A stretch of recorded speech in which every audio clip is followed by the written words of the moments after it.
করেছিলাম, মমতা বন্দ্যোপাধ্যায় বলবেন যে আনন্দপুরে যেটা হচ্ছে তার জন্য আমরা শোকাহত, আমরা 2 মিনিটের নীরবতা পালন করব। মাননীয় মুখ্যমন্ত্রী আমি দেখলাম, আমার মুখ্যমন্ত্রী, আপনার মুখ্যমন্ত্রী, তিনি প্রথমেই পলিটিক্স করতে শুরু করলেন। এসআইআরে যারা মৃত, অজিত পাওয়ার যিনি মারা গেছেন তাদের জন্য শোক প্রস্তাব, তাদের জন্য শোক বার্তা। মানেটা কি? যারা আনন্দপুরে মারা গেছে তারা আমার ভাই বোন না, আমার বাংলার ছেলে নয়? ঝলসে পুড়ে মরে গেছে এই মোমো ফ্যাক্টরিতে। এই মোমো ফ্যাক্টরির মালিক, তাকে নিয়ে একটা কথা বলেছেন? কখন গ্রেপ্তার হবে সে? প্রায়োরিটিগুলো বুঝুন।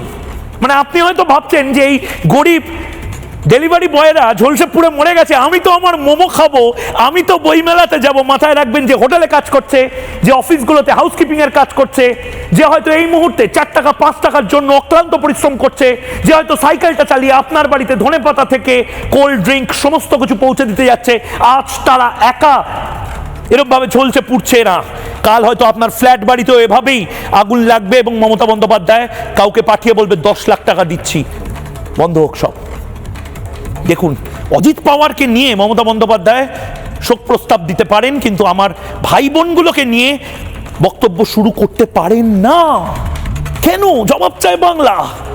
দেখুন, আমি প্রথমেই আমার সমবেদনা জানাচ্ছি এসআইআর চক্রান্তে যারা মারা গিয়েছেন, বিএলও থেকে শুরু করে সাধারণ মানুষ ভয়ে আতঙ্কে দিন কাটাচ্ছেন, তাদের পরিবারবর্গকে।